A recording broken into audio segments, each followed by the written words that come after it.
Good evening. It's been a long time, if ever, since a group of hackers has got up the noses of so many people in authority. The CIA, the US Senate, Sony, the Serious Organized Crime Agency, and just today the Arizona police joined the list. All have enjoyed the unwelcome attentions of LulzSec, a hackers collective who've been breaking into computer systems around the world just for the lulz, internet and slang for laughs. Across the online world, they're asking who are they and what do they really want. In a Newsnight exclusive, Susan Watts has managed to track them down online and get some answers. Until now, everything about the LulzSec hackers has seemed to be about taking the mickey, from their pirate ship theme to their slogan, "Laughing at your security since 2011. But in recent weeks, their targets have become more high profile, claiming the US Senate, Sony online accounts and an American TV station among their victims. Anonymous has joined collective forces with LulzSec in our newest operation, Anti-Sec.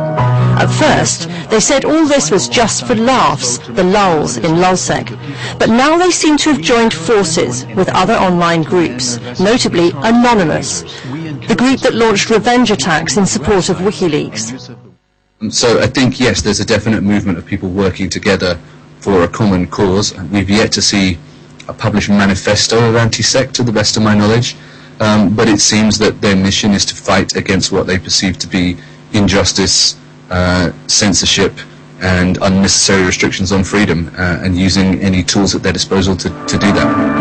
LulzSec are remarkably open. They taunt their victims on their Twitter feed. But who are they? Whirlpool, their spokesman, describes himself as captain of the lulz boat. We weren't able to talk in person, but set up a Q&A in cyberspace in a private online chat room. It's almost impossible to be certain who we were speaking to, but we did verify he had access to the LulzSec Twitter feed. First, we asked about Operation Anti-Sec, the movement LulzSec has aligned themselves with. What is that? A global hacker movement against the common people who deem themselves oppressors, namely the world governments. Our lulz boat has gathered allied ships in Anonymous and several rogue hacker groups, including prominent Brazilian, Iranian and Spanish groups. But with the FBI and CIA amongst their targets, is the outcome for LulzSec inevitable? Well, if you attack a law enforcement agency, it's inevitable that the enforcement agency will fight back through the powers of criminal process and due process. Arrests will follow. Everyone knows that the police will look after their own, after all.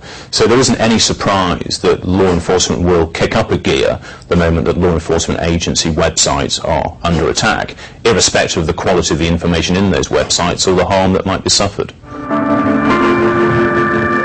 LulzSec's targets are pretty wide-ranging, so what exactly are they trying to achieve? People fear new rules, people fear the higher-ups, and we're here to bring them down a few notches. Our targets are global. Corrupt rules and laws covers our Whirlpool attack vector pretty well. Cannonballs will fire at banks, police, and entire governments until we are satisfied.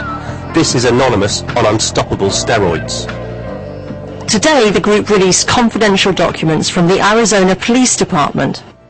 It's causing chaos and it's meeting their agenda.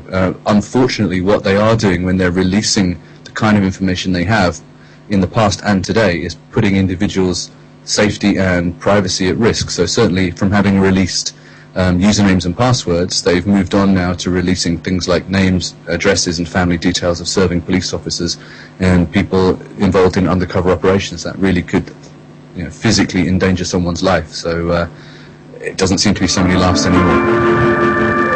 In the hacking world, white hats are out to expose security weaknesses and get them fixed. Black hats are more malicious and out to make money. Where does Whirlpool see LulzSec heading? At some point our operations will have to veer onto the more serious end of things, that's true.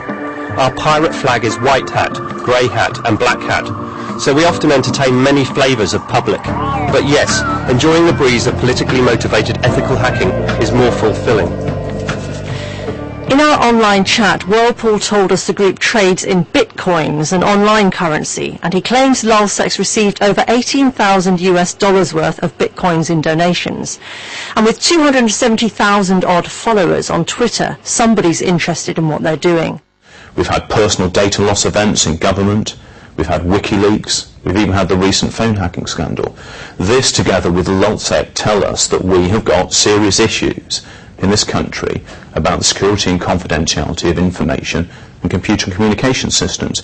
If we don't see LulzSec and the cyber issue in the proper context, then we're not going to develop the right kind of policy framework and the right kind of legal framework to derive the correct behaviours that society needs.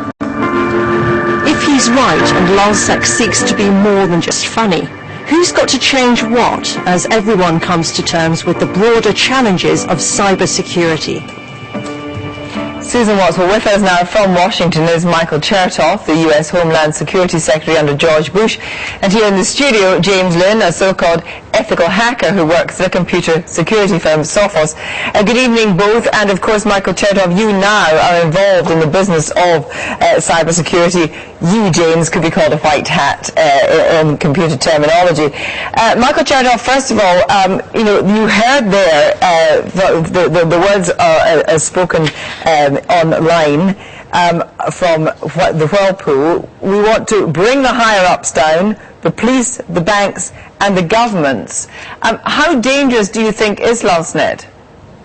Well, first of all, the stated rationale is really nonsense, because if you are invading databases and you're publishing private data, invading the privacy of people, putting out their addresses, in some cases, as with Sony, taking personal identifiable information and putting innocent people's financial reputations at risk, that's not doing white hat or ethical hacking.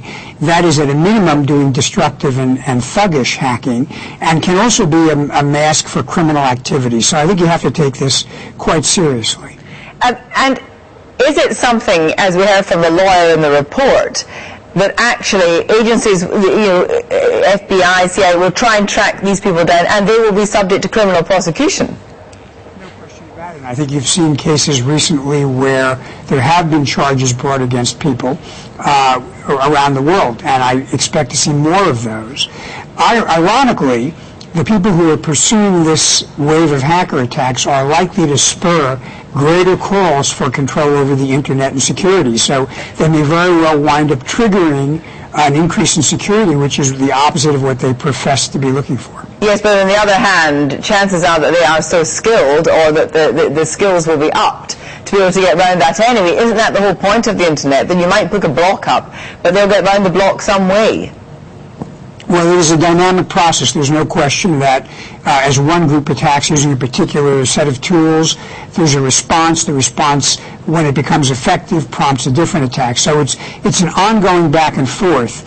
But nevertheless, highlighting for people in the private as well as the public sector the importance of this, I think is going to have the consequence of spurring more investment and more energy in the security dimension of this. Well, James, then, is it about throwing money at it?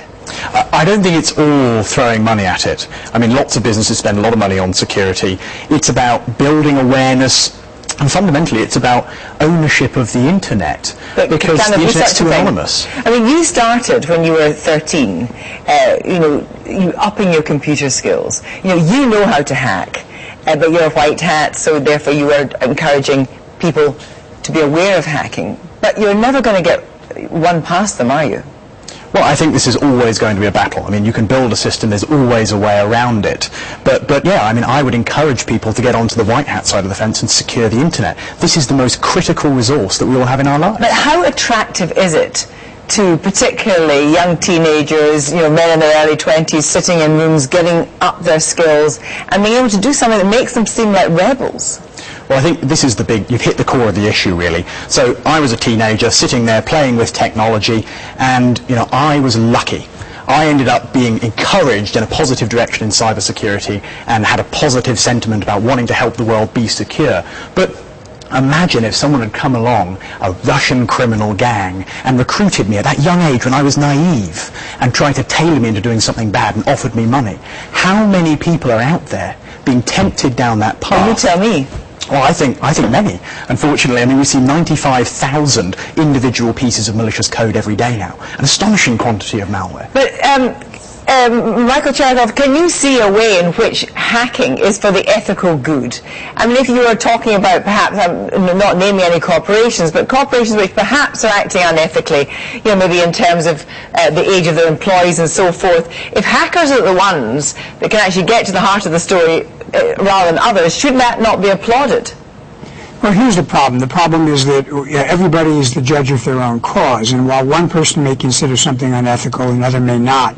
And particularly when what you're doing is getting personal information about people, home addresses, financial information, so you're trying to damage them in their personal lives and their financial lives, you can't really pass that off as simply making a political point or transparency. That becomes really the online equivalent of attacking somebody physically and mugging them. I think we've got to de-glamorize this idea of hacking for political or ideological motivation as something good. Well, it's interesting, isn't it? Because this group, LulzNet, said that we're just doing it for fun at the beginning, and now they've adopted what they call their moral purpose. But that's about power, isn't it? They feel they're getting the power, and they feel that they can actually, exert that power. Easy to do. I can't claim to understand their motivations, frankly, because it's so far from my world of values. I think there is never an excuse to put people at risk and to go and compromise websites. I think that we should all be trying to build the internet and make it more secure. So I can't claim to really understand their value set. But it certainly is drawing attention to the issue. I think we're seeing more and more cases now of these high-profile hacktivisms which are drawing attention to this issue. They say there's more coming out on Monday, Michael Chertoff. It's a daily occurrence at the moment, isn't it? Well, I think it is, and I think part of the plan here is to keep the story going by adding new dimensions to the story. But what this will do is underscore, and I think it's important, the need to be aware of security. What I hope it does not do is chase people off the internet and undermine the trust that many people rely upon when they get on their computers. Thank you both very much.